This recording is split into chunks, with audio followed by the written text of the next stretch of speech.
Now, if you think about a school, almost everybody else's opinions are considered, including the Minister of Education, the local Department of Education, the principal and trustees, and the teachers, and the municipality, and the parents.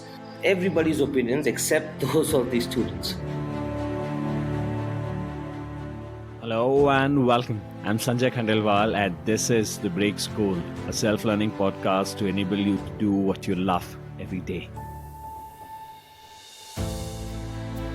On the show today is Abhijit Sinha, founder and CEO of Project DEFY, DEFY, Design Education for Yourself. DEFY builds learning centers across India and now in Africa, where anyone, be it kids or adults, men, women, young and old, can come and learn whatever they want to learn. Without any teachers, without paying any fee, without being told what to learn. Now you may be wondering, how can kids choose what to learn themselves? Or how can people learn without teachers? Or how can organizations like DEFY sustain without charging fees? Or how do these guys pay salaries of their employees? Or do they even pay salaries to their employees? After all, they're a not-for-profit. Well, hang on. All of these questions will be answered in the next few minutes. If you ever wanted to start a social enterprise around education, or if you believe that learning driven by curiosity is more powerful than learning driven by curriculum, then this conversation is for you. If you love such conversations, make sure you subscribe to the Break School podcast on your favorite podcast listening apps. Now, enjoy the conversation. Presenting Abhijit Sinha.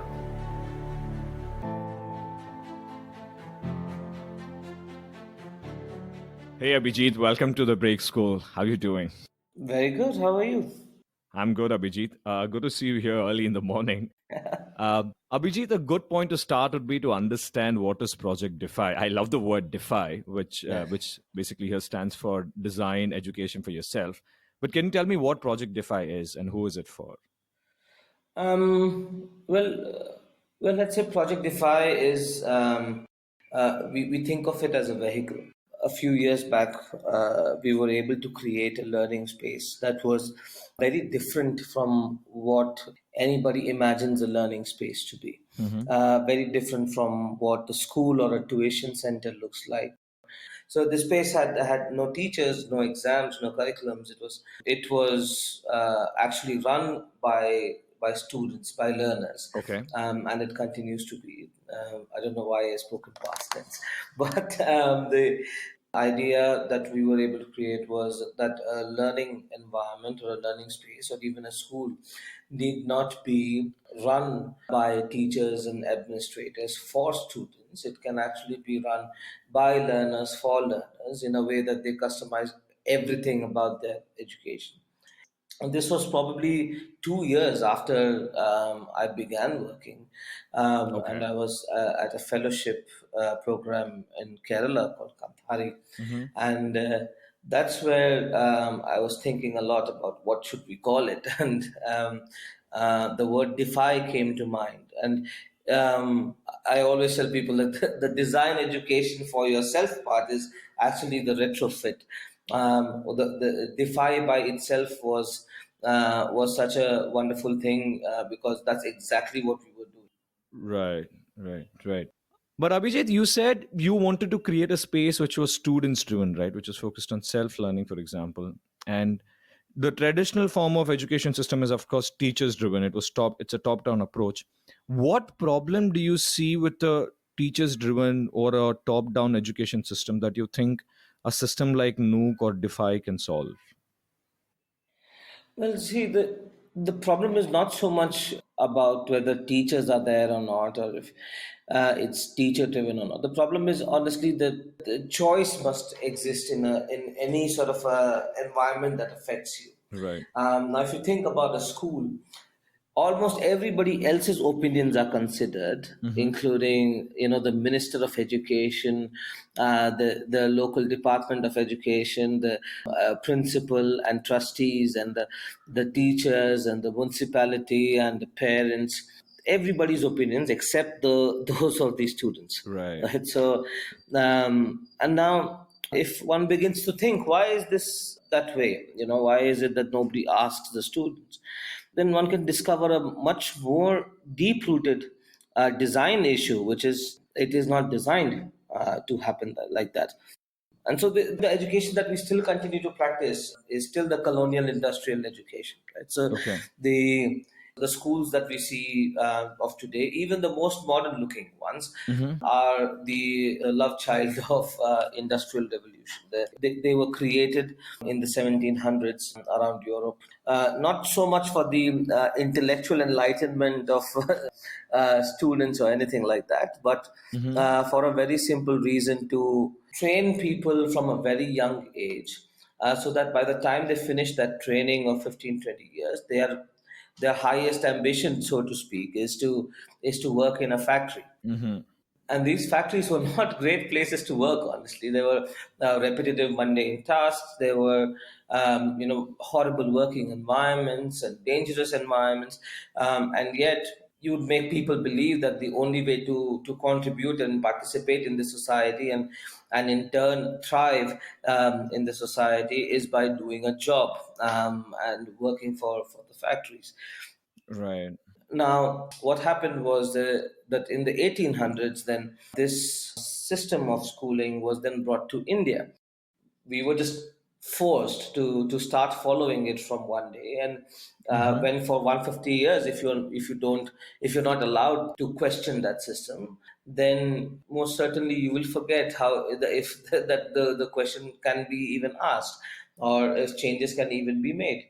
So the major problem that you see here is the absence of choice, wherein a kid comes into a school and they're supposed to study what has already been decided by people outside the school and some of the people inside the school, such as the headmaster or let's say teachers, but mostly even they don't have an option. So how is Defy solving this problem of choice? How do you ensure that people are able to learn what they want to learn? It's quite simple, though it's not easy to create. But we are basically taking away all of these decisions that other people make in the education system and giving it to the learner to make. I mean, for us, students or learners are all the way from very small children to adults and to older people and senior citizens, everyone, Mm-hmm. because that's the first flaw we find in the education system, that it seems to want to allow education only for the first 20, 25 years, and then tells you that now you're educated, no more going back to learning. Mm-hmm. So, what the space does is lets you decide in very basic terms what, when, and how you want to learn. Practically, how that happens is in a nook, people gather from children. I mean, all the different age groups and all different backgrounds, Mm-hmm. and they come and first start engaging in discussions, in trying out a lot of different things. We call it exposure, and then figuring out, okay, let's not worry about what I want to do in my whole life. Let me worry about what do I want to try in the next few months. So we Right. sort of break down the year into logical time cycles, each cycle being about 3 months. And Mm-hmm. we ask, okay, if you could do anything you wanted, and now based on spending some time in the nook already, Mm-hmm. what would that thing be that you would do in these 3 months in this cycle? Right. And then people come up with a goal, and usually they do this in teams, so that people who have similar interests join up together, Right.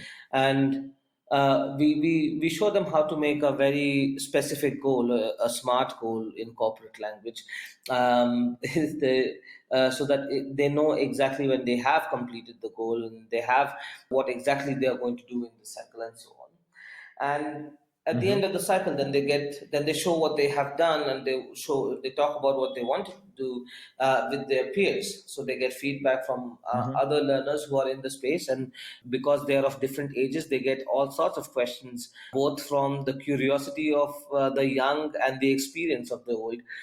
And then we do a sort of a public event where outsiders, and especially those people, are invited who have some connection whatever is the goal or project that the team has done. Right. They come and then they also give feedback and maybe offer support, potentially offer jobs or funding and stuff like that. So that's our sort of technique for enabling the space in a and a self-learning environment. Right, right. So what I really see here from the whole process that you've described is, firstly, it's deeply rooted in curiosity, right? Rather than superimposing and assuming that children are dumb and they need to be told what to study, you rather let their curiosity lead them and figure out, okay, what is it that I need to learn in my immediate need, right? In the next 3 months. And let's say I have an issue at home, I don't have the bulb working, or I just love designing something, and can I just go ahead and learn that? So that's wonderful, being led by your own curiosity. Second is about being resourceful, right? Because I think most of the time resources are available, and it's been my own experience that you have a lot of cheap and freely available resources, but you just don't know about it. Yeah. And that one simple availability of internet sort of makes it, and that habit of going and seeking knowledge and finding things for yourself really helps it. And this, I think, over a period of time, uh, really does what you have been able to do through the nooks. One thing I want to understand here is, have you ever been told that kids are dumb and they really don't know what to follow? I mean, have I been told kids are dumb? I mean, in both ways, in the sense that when I was a kid, I was told that I'm just a kid. And even the ones who are like researchers or academics and who work on education very much seem to believe that, even if they might not use the word dumb, but they keep saying that, a child needs first 10, 15 years of being shown what good education is, good life is, and so on, making the right decisions, and then they are ready. I mean, as if adults are always making right decisions, and that and that's why we are in this wonderful point in time where we kill each other and we are destroying the environment. Sure, that puts a lot of confidence in me that adults are making superbly great decisions that the kids must follow. One of the things that I'm a little curious about here, when you talk about kids' life, right? Most of the kids that you have at in your learning centers, and most of your learning centers are based out of communities which have absolute lack of resources and which are in underprivileged sections of the city, right? uh, when these kids come and find a resource to learn, right, and learn something, Yeah. how many of these kids have been able to earn a living out of the learning process that Mhm. they've had? How many, can you tell me a few examples of people who've been able to earn a Yeah. living after having learned something followed by their curiosity? Right. Since there is different age groups of people, some of Hmm. them have not reached an earning age. Right. So it has to be a very small group of people, sort of in the 16 to 18 sort of age bracket, who we can certainly say that, hey, these guys, they're coming here and getting ready for livelihood. Hmm. There's quite a few. We've seen people start businesses. Seen people even go to higher education for based on their own choice of what they want to do next. The most recent space that we created is in Rwanda, Hmm. and we started with 60, 70 learners in the first cycle, and Okay. already four or five of them, or probably eight or nine of them, have now jobs based on skills that they learned here. Lovely. So and a few have started their own cafe, and because that was what they were doing in the Nook as well, and so that Hmm. there's different things that in ways in which people are accessing livelihood. Hmm. A very interesting example from our Bangalore, in fact, is this kid who came to one of the first space that we had created. I mean, he was not on good terms with his family. He was just 18, and he ran away from home, and he would mostly spend all his time at the Nook. And then he made some interesting projects at the Nook. He made a wonderful disco light that he connected to the fan connection, and it would strobe when you turn on that when you move the fan regulator Hmm. stuff. And then one day some people came to make a video at the space, and then he got really interested in that, and he continued talking to those guys even after they left, and eventually and slowly he started understanding how to make videos, and then he started going around rural Karnataka doing documentaries, Oh, small documentaries lovely. of farmers, yeah, and just recording because he came from a farming family, and then again we lost touch for a bit, and now just I think a month or two back I saw a post where that he is now making full on mainstream Kannada movie. Um, Oh, right, and lovely. yeah, I'm also as surprised, and honestly, these jobs would not be would not be jobs in that village, right? They were, becoming a documentary filmmaker. These were not even aspirations or thoughts that people would have, but Hmm. given time and given that sort of exposure. See, the interesting thing about the Nook is that it is not only that it gives you choice and gives you access and gives you exposure, but it attracts a lot of people always. It gives you actually the possibility of building your own network and moving in your own direction without needing help. um, and we also saw a lot of women who were like 40, 45 years of age, Hmm. and they had never been allowed to go out or work, Hmm. and as an individual they couldn't challenge their family either. Hmm. But once many women started coming to the space and they gave confidence to each other, and then they started working and defying even the rules in their house, and challenging the social norms right in their homes, and they Hmm. got jobs and they went out, and they were super proud that hey, you know what, even at 45 I can learn something and I get a job, I can become an independent person, something that everybody made them believe that that's not possible. So Okay. there's Hmm. lots of great stories around this. Right. How many students do you have enrolled across all your nooks roughly? That number shifts very often. I don't know if I have the total number, but Hmm. on average, every Nook has about 50, 60 people enrolled at a given point of time. Right. And do these kids pay fees, or anybody can just walk in and they don't have to pay anything? No, no, no, no, no fees. No fee. We are working in places where that would not be possible. So. Right. So it's completely driven by you, and everything is funded by Project Defy. Well, yeah, so Right. we bring in third party partners who will fund the space, Right. but we're trying some creative ideas around this. So what we're trying to do is we will still not ask for money in the beginning or ask them to pay fees, Hmm. but we will do some sort of a decremental fundraising. So Okay. meaning that in the first year, let's say all the money that is needed, the donor or funder is giving that. Hmm. In year two, they're probably giving only 80%. In year three, only 60%. So on and so forth Hmm. until it becomes Hmm. zero. So what that gives you the opportunity to do is, as a community, and we actually help them to do that, to understand how fundraising can work, how you can locally raise funds, and you can become the founders of the space and the people who run the space completely, even financially. Right. So driving them towards that is our sort of ultimate goal of complete self-sustainability. um, and something that we wanted to do for a while but we haven't really yet is, can people who start earning after coming to the space and have enough now for their basic sustenance and all of that, can they start contributing back to the space to run it? So yeah, so but that sort of follows a thing that learning is free and earning is paid. So if Hmm. you're learning, it's fine, and if you're earning, then you can give a small part, yeah, and keep it running. So Right. And the way you're funding now is through donors and third party funders. correct, Right. like from in Right. India, it's mostly through companies, CSR, a little bit from individuals, and but outside it's through foundations.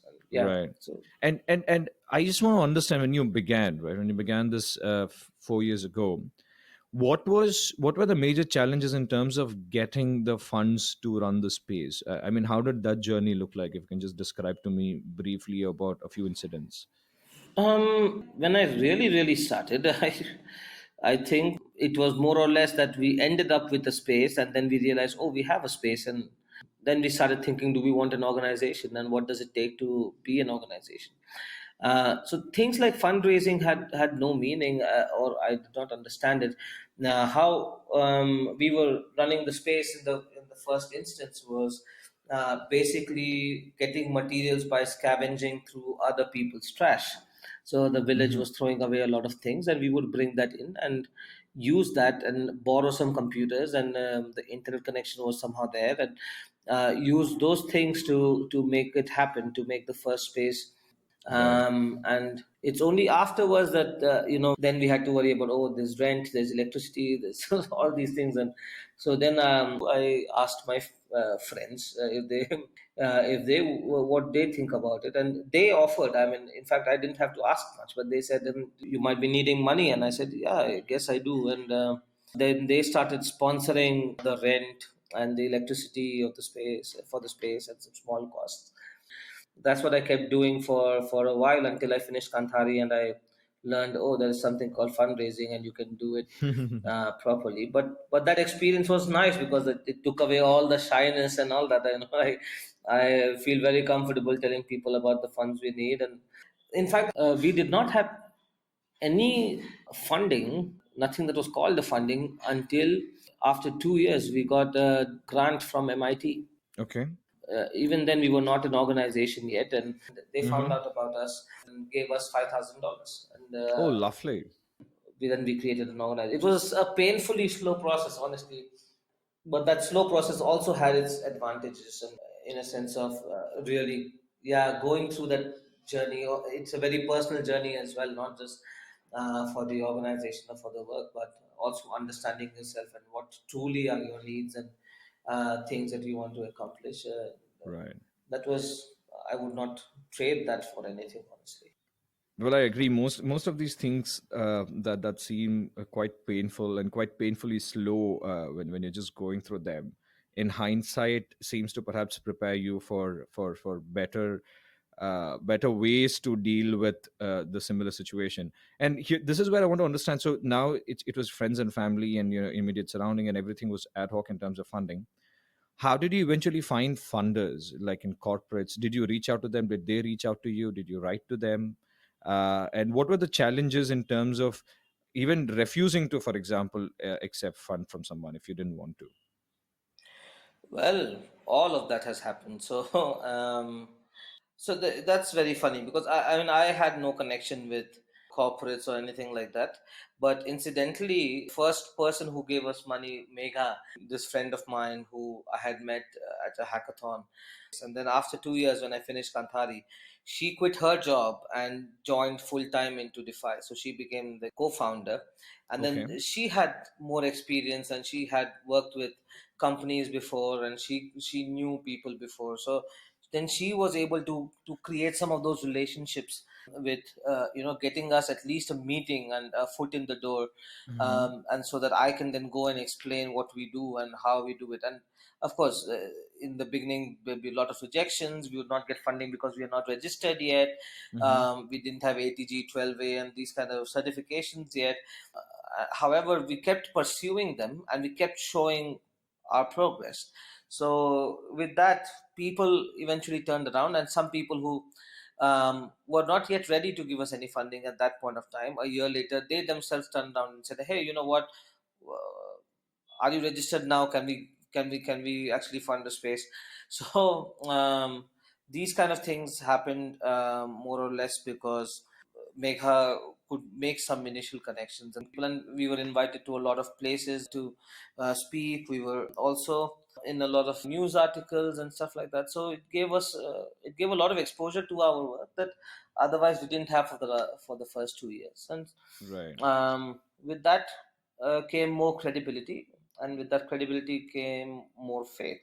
That's nice, and we figured out eventually that a lot of corporates were struggling in trying to fund projects, either because they were not transparent enough, not run properly, or most non-profit projects that existed were very old school, very very traditional, and they wanted to actually align with non-profits that were innovative, because they themselves want to be innovative. So they Right. wanted partners also that were doing interesting things, and not just sending kids to school. Have you ever refused to accept fund from any organization? And if that was the case, why? What would have been the reason? Well, we refused once to be bought over. Okay. There was an organization that wanted. to do nooks in an entire state, and Mm-hmm. we said okay, but let's plan it and all of that. And they said that what if we just you all of you become a part of our organization and we will pay your salaries and everything. And at that time I didn't even have a salary, so definitely an enticing offer. Absolutely. uh, but yeah, we decided to keep our independence because we felt that there's a certain vision with which we work, and we did not want to give an opportunity to somebody else to twist it. So we refused that and continued to be unpaid for another year or so. Right. And and there was some other early ones where some people approached us and they said, hey, you know what, we can give you funding if you turn it into a very specific training space for our company, or if you trained in these specific things, and then we can fund you for the space, and then whoever comes out of the space, we'll just hire them. Mm-hmm. That was completely unacceptable because this, even I don't decide what people are going to learn there. So Right. suddenly I'm not going to give myself that power and decide for them, hey everybody, why don't you learn HTML and JavaScript so that this beautiful company can hire you. So said no to that as well. Right. And now I think we are at that point where we think about who is the funder that is approaching us, what is their background. It is very hard actually with corporates because there's very limited amount of resources that one can access, and unfortunately, whether one believes it or not, but a lot tags along when you receive funding from someone. And it's also a little bit about how people look at nonprofits. They think that nonprofits are supposed to be, first of all, everything should be done for free, and then whatever money is being spent, it should come only from the cleanest of sources. And if it doesn't, then whatever is the source of the money reflects somehow the nonprofit, its thinking and ethics as well, which is not true, honestly, because a nonprofit will take money when it is available. Like a company does not choose its clients, right? If somebody says, I'm going to go and buy a Samsung phone, the company will not say, oh, I don't like you, you can't buy my Samsung phone. Hmm. So if it's Nestle or Coca-Cola or companies that have had a terrible past, but they allow them to pay taxes, and we walk on the roads that are made with that kind of money. Hmm. However, there we don't have a problem. But when it comes to nonprofits, there's too much association, I feel. And yes, I mean, if we look at the history of research and so on, there have been advantage taken by corporates in trying to fund either research or non-profit work, create evidence for their own products. Correct. So sure, that has happened, but like actually now there are more and more organizations that do not even want any branding, anything when they fund project, and yet you have to be picky and choosy from. Right. I mean, I don't think anybody would have. It's a dilemma that perhaps not just not for profit, but I think everybody deals with even in a corporate company. I mean, let's. I say it at the risk of being criticized, but in most corporates, ethics is like the elastic of a pajama. You adjust it as per your needs, right? Yeah. uh, it's never a standard benchmark. But I mean, I would call a person a Robin Hood if they take money from somewhere, if they take a part of profit from somewhere which may not be ethical, or may Yeah. not be directly ethical or being criticized elsewhere, but if that money is used for some good needs, right? I mean, I believe the same thing. I feel that if the so-called bad people hold this money, then don't you want to redistribute it, or are you going to say, no, keep this money with yourself? We don't want it. Hmm. Hey, keep it with yourself. Stay rich, please. We don't want to take this money away from you. Right. I think I mean it's a very complex situation wherein you can sit down on a sofa, have a coffee in the morning, and then talk ethics. But when you're actually in the situation or in the context, your actions might be totally different. But on a simpler note, maybe as long as, like you said, the company is not able to influence your vision, right, and Yeah, doesn't act like most boards and VCs of startups would act, wherein they generally take over your company and drive it the way they yeah, want. It's fine. That's just my personal take here. Anyway, moving on, one thing that another aspect that would have been a major challenge for you, and something I just want to look into, is building team, right? You seem to have a huge team. When I heard of Project Defy, I did not expect you guys to have some 15, 20. Is that the right number? yeah. There's now 20 approximately, I think, in India. and one right now in Rwanda. Hmm. So how is the process of building the team here? As in, what were the major challenges in terms of, let's say, convincing people to join? How do you decide how much you pay, because you're a not-for-profit, and there is always this balance between retaining talent, but at the same time managing your resources enough so that you can pay everybody's salary. What are the challenges with respect to building team? A lot. Well, so where to start? Because the work we were doing was so interesting, a lot of people wanted to join and not take money. So, which was great because at that point we had none to give them. Hmm. Hmm. So, we had at one point an amazing group of volunteers, 12, 13 people, and we would talk every week on Skype. And these were really good people, like very intelligent, and they made a lot of connections and stuff and all of that. But then I realized after a point that, you know what, there are these 12, 13 people, but ultimately I am doing the work. Right, and we have to be very realistic about what is the working team and what are your circle of friends. Right. So then we ended that, and well, the first person to join the team was one of the first learners of the first Nook. Hmm. He basically continued running the Nook as the Nook manager, and also helping later on with when we were creating new spaces. So then Megha, who sort of the first investor funder, when she Hmm. quit her job, she became the second team member in that sense, and took over at least half of the work Hmm. from me, of like writing proposals, reaching out to potential funders, and doing these discussions, being present in different events that usually I don't like to socialize all that much. So, I so relate to she that. and she loves it. So it's really a good symbiotic relationship. Absolutely. So Yeah. she can participate, and I will go rarely if it's absolutely important.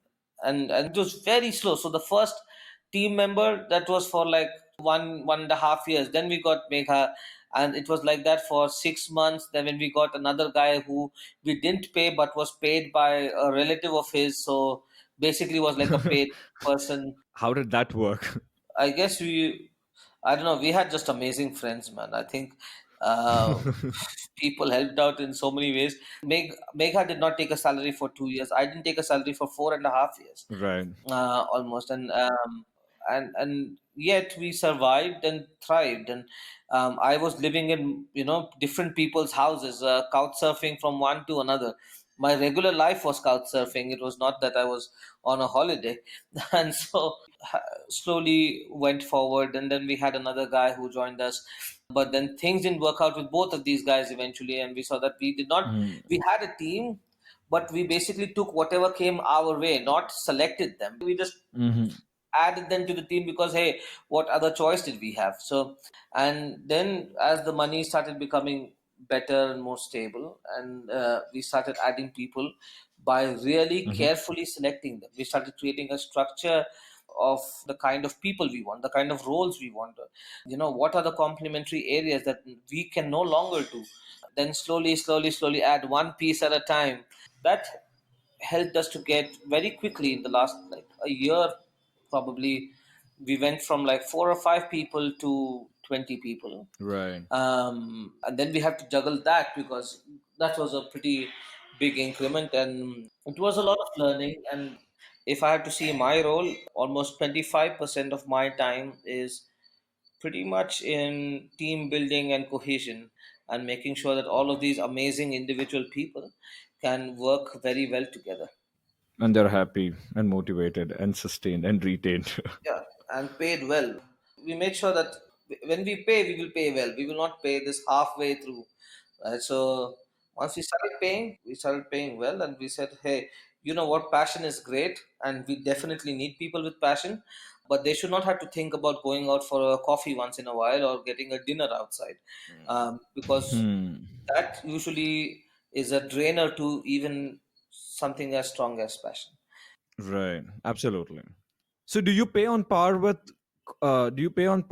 corporates, or how did you decide how much were you going to pay? I mean, I'm sure that would have been a pretty complex problem initially to figure out. I mean, we don't get pay Flipkart scale, but Ah. we pay better than certainly better than mass recruiting service companies. companies. Right. We pay sustainably pretty well, and well enough that actually compares with long term corporates as well. Mm-hmm. We are definitely paying far better than the usual Indian non-profit scale. Right. We have kept our minimum at 20,000. So I was really shocked actually with this, because I see that even some of the most well-regarded non-profit organizations will Mm-hmm. pay on ground workers as little as like 5,000, 6,000 rupees a month, just because they'll accept it, right? So Mm. they seem to do that purely because most nonprofits are so labor intensive that they just need more and more people at lesser and lesser cost, which Right. I feel is unsustainable. You design yourself in a way so that you don't need too many people. I really don't get the logic if somebody who's doing good should take a less salary than somebody who's has nothing to do with making a positive contribution to this planet. So if that person can be paid decently, why would somebody who's actually trying to make a positive change in this world Mm-hmm. do it for free, or struggle and be poor? Right. That made never any sense to me. And so there are a few ground rules when somebody wants to fund us. They are, of course, not in any way to influence the learning of the Nook, Mm-hmm. and they are not to tell us how or what kind of salaries we should. We will not even tell them what we pay, and we don't care about that opinion at all. Right. And I think one of the reasons for this belief that if you work in not for profit, then you shouldn't be taking good money, or you should be taking a paid cut, is somewhere rooted in the belief that money itself is evil, right? And if you're working for a good reason, then you shouldn't have more of that evil, or you shouldn't have that evil, or you should have that less of that evil. That defying that in a way, and understanding that just because you're working for a good cause doesn't mean you can't have a good life. But it's very good to see and hear from you as to how you're balancing both contributing to society, making resources available to people, but at the same time making sure that people are working in this space, right? People who are giving their time and energy and passion to this are also having a good life, and they aren't feeling left out just because they're doing good for society. Yeah, I mean, Right. everybody complains, right? That everybody complains that non-profits have lower work quality, low quality workers and so on. I mean, of course they do, right? What else choice? What other choice are they given, right? If you're gonna disallow them from paying properly, then who, which skilled person and anybody who has any self-respect for their craft, why would they want to join a non-profit? It's a conflicting idea. So I mean, see, non-profits are to blame as well. Honestly, the biggest criticism I've had for non-profits is they accept this shit. Like they accept receiving little money. They accept people dictating to them how much they should be paying their employees. They will take funding if it is even 20% of or less than what they need, or 50% less than what they need. They'll take it and they'll still try to run with it. And so of course they'll pay everybody less, right? And well, another new tendency I see is nonprofits tend to pay amazingly well to these, consultant strategists and stuff, like yeah, it's sometimes even beyond corporate scales. I mean, you'd be amazed if you saw some of those salaries. Right. Yeah, that's just floundering. I mean, instead of developing your own local talent, you're just trying to get somebody from outside who's just marketing himself very well. Right. And of course, it doesn't help if the UN is going to give a Land Rover to all of their guys in Uganda, or put them always in like five-star hotels. Then, of course, it doesn't help the situation, right? Uh, Right. these guys have become a corporate. We should not even call them a non-profit anymore. Hmm. Understood. Understood. That was quite an enlightening conversation on your experience of not just building team, raising funds, but specifically with respect to the challenge of dealing with donors. Because to me, as an outsider, what it seems is you're a not-for-profit and donors are your god. Somewhere you need to have a thick skin and maybe also understand how do you balance your vision, but balance with your vision with what is coming your way in terms of resources. One of the things that you mentioned, Abhijit, while you were talking about funders, is you would get refused a lot initially, and then you'd go back to them, you'd keep in touch with them, and show them your progress, and that's how you build credibility over time. I want to focus on this little aspect of showing progress now. To know that you were actually progressing, you must have had some kind of feedback loops. How did you know that you were actually getting better? How did you know that things were moving forward? I think everybody else made that easy for us. I'll tell you why. Because, I mean, when you do something that challenges an existing, accepted system, Mm-hmm. then you have a lot of critics, right? You have a lot of people who will keep questioning what you do. Mm-hmm. And that was the case with us from the beginning. And so, in order to answer those questions, we always needed more and more evidence, even better understanding. Mm-hmm. So that was the best part, honestly. Besides anything else, that was what kept us on our toes, always kept a check on us that is there a question that we are unable to answer yet? Mm-hmm. So that was one. And of course, it really helped bringing other people to join the team. As somebody who starts something, you always have a lot of biases and blinders. But when others join the team, they find out the flaws and they find out the challenges. And they say, hey, this is not good yet. That is not good. How is this even working? Why is that not working? But what tells you where you stand is people staying very close to the project, right? And Mm-hmm. being objective, not trying to please you, not trying to say make you feel better about yourself. So we purposely hired also people who would never mince their words.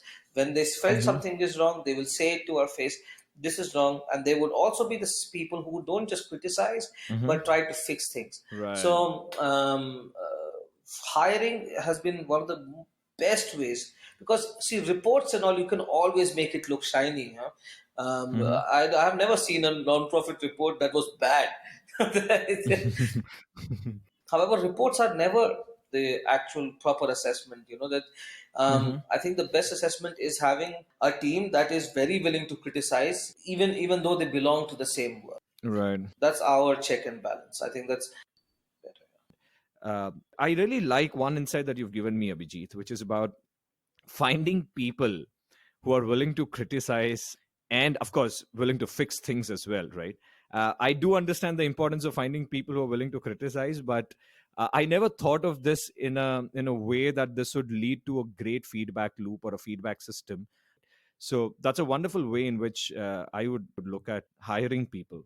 And lastly, with respect to building processes, in a space like yours where every Nook, I'm assuming, would have its own way of operating based on the local conditions.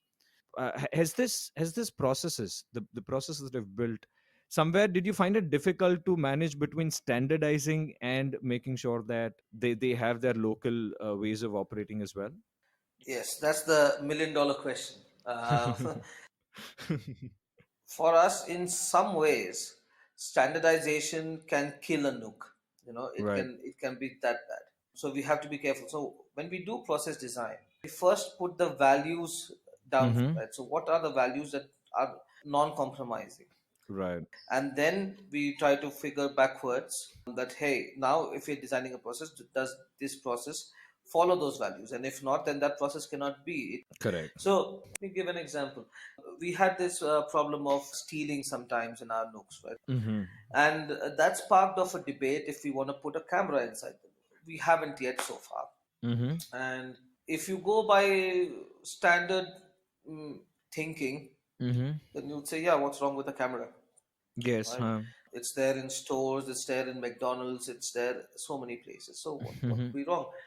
However, there is an angle, right? Right now, the space is owned, and like people feel that they run the space. Right. Now, the moment you put a camera, aren't you putting somebody who supersedes their authority, who can watch them? So, at a very mental or intellectual level, it might destroy the culture of community ownership of the space Mm-hmm. and change it to another supervised learning environment where now nobody will care. Okay, fine. Now you will have all the evidence that if something was stolen or not, but people will not care if things were stolen or not. Like, now, as opposed to that, I would rather have a nook where people really feel bad that something was stolen, Mm-hmm. and try to make sure that it doesn't happen in the future, as opposed to they feel scared about it, or that cannot be something that they own. That will always become something that they consume or a shop that they come to. Right. Right. You don't have a camera in your house, right? If you did, it would not be your house anymore, right? Hmm. That's that's the key difference. And so there are developing processes is a very interesting thing. One has to make sure that first of all, the values retain. Second, that the processes are not just imposed on people. You co-create it with the people you think will actually implement the processes on the ground, and alter the processes. Don't get stuck on a process just because, hey, this is what I feel is the best way to go. At the same time, don't change too many processes at one go, right? If you do Right. that, you will not know which one worked. So Correct. you just be bulk changing processes, right? There's a there's a difference. Right. Right. Uh, and now I want to understand the low points of your whole journey. Were there moments when you really wanted to when you wanted to quit and just go back to a regular life, then building Defy? Honestly speaking, the that would be a no. I'll tell you why. It's not that there was no low points. There Mm-hmm. were an infinite number of those. However, the regular life that I came out of, Mm-hmm. which people, it's very funny that a lot of people say, "Oh, you were so courageous, you quit your job and you started doing your own thing." And like, no, no, no, it's not courage at all. It is fear. It has nothing to do with courage. See, what I was seeing at my workplace that time were all these other young dudes who were probably 2 years older than me, and every day they would crib, "Oh my God, I hate this job. I'm gonna change. I want to leave, and I'm gonna follow my passion." Every day they would say it, and they would never leave. Then they didn't even leave after years after I quit. Right. That image of after a few years, even I would have the same problem. I will complain, but I will be Mm. so used to comfort that I will not quit. So that image was so scary that not having a job was less scary than that. Mm-hmm. So that image is still there Wonderful. in my head. That sounds like an interesting. Of course, yeah. I mean, but that being said, there were lots of low points. My parents did not speak to me for months after I quit my job. There Okay. was nothing in the manner of support. There was times when I've gone from one place to another for a meeting, Mm-hmm. and I don't have money to pay for the bus to come back, Okay. and I have to wait until somebody gives me some money and I can come back home. And home did not exist because I was just living in other people's houses on their sofa or in their spare bedroom, and then Mm-hmm. after a few months I would move out and go into now. Luckily, these guys who I stayed with, they were very nice and they appreciated my being there because they really cared about the work that I was doing. So they never made me feel that they were doing a favor for me. But yeah, I think I was very much in denial of accepting it in the beginning phases, but there were several bouts of clinical depression. Okay. I mean, I was in the village and running the space and all that, but it felt so lonely because there was nobody to talk about what I'm thinking, what I'm going through, like, or what's going on in my personal life. And Hmm. what's more depressing is when you start feeling that nobody even cares or wants to understand that stuff. Right. Right? They care about the work you're doing, but they don't care about you and or want to understand. That's how you feel because it's just the part of phase that you have to go through. Right. Thanks for sharing that really personal experience. It's really humbling, and I'm glad that you put it out here while talking to me, and for the listeners also to hear it and learn. But when you were going through all of this, right? One, as you said, one is your fear of going back to the regular life. But was there anything else? And I'm pretty sure there must be something that kept you going, saying, "Okay, no." Even if things are not right today, maybe another day and things will work out. Was there anything that was the source of this optimism? Was it your friends? Was it your belief in the idea? Was it the people at the new? What pushed you through? Well, certainly, people at the Nook were a very strong driving force. That if for nothing else, I had to make sure that the Nook continues to run. Right. And sometimes that simple goal was just good enough. So even when I was at my most depressed, that in many cases that's what helped me to just get up and go out and reach out to people and ask for help. Right. So And of course, I do have a certain useful kind of ego, which I really relished it when people said, I can't do this, this is not possible, this is, how can you create an education model like this, and so on and so forth. That was Mm, nice because that gave me a challenge. So mm. I loved it. I love answering questions. I love being challenged. I love it when I make people angry, and I was doing that quite often. So it was good. It kept me a little bit excited, and so that adrenaline, I think, was really fun, and made me feel that, hey, you know what, we can have some fun while we are doing this. And just last one question before we end. Why did you move to the village? Another fear. So this is how I quit my job, right? So end of 2013, I had worked for about 6 months in this company, and I think it was 30th December or something. Hmm. I just decided that morning that I'm gonna quit. And by afternoon, I put in my papers and I told my manager, like, listen, I'm out. Hmm. I'm not coming from tomorrow or from first or from second. You will never see me again in this office. Okay. And Mm. somehow they actually understood it. It was the New Year's night, and my parents called me, and they're like, "Hey, Happy New Year!" And by the way, I quit. I quit my job.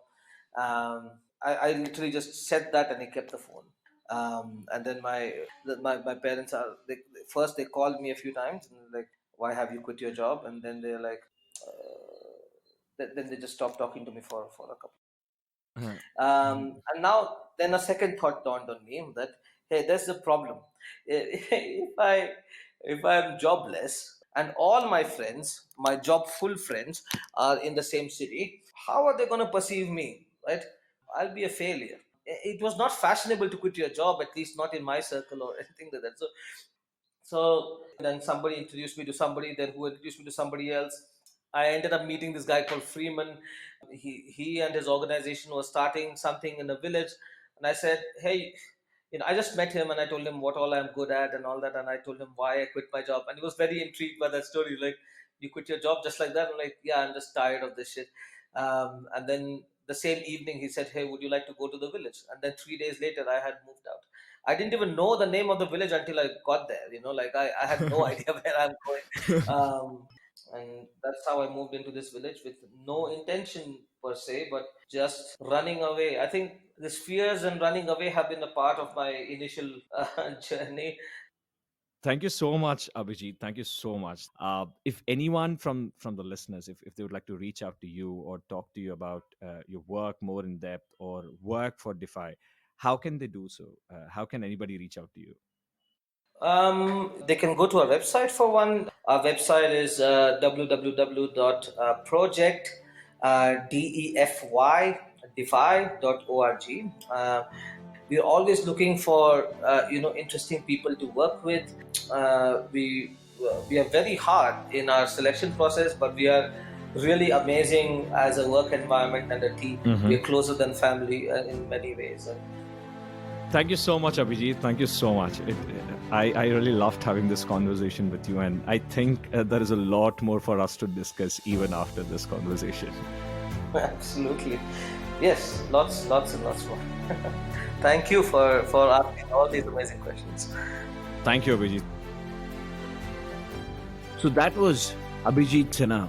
My three big takeaways from this conversation were: your team is your feedback loop. This was a jewel in the entire conversation.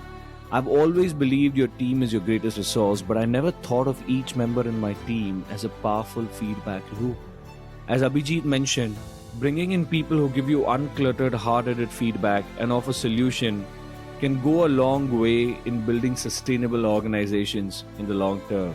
So bring in solid people, look at them as feedback loop, and use the inputs from them to make your organization better. Number two, it is important to find donors to fund your social enterprise, but it is equally important to ensure they don't influence your core values and beliefs. At Project DEFY, one of the core beliefs is that you don't have to be paid unfairly low just because you work in a social enterprise. And no donors, nobody funding DEFY could dictate to the CEO or the organization as to what they should pay their employees.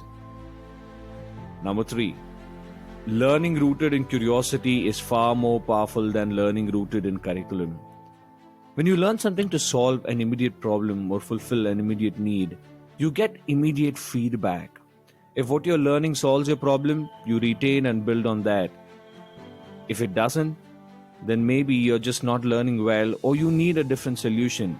In either case, you know what's working and what's not working, and you can move forward without wasting time on a solution that you may never use. Now, you may ask, well, this kind of a model is possible when there are only few people learning.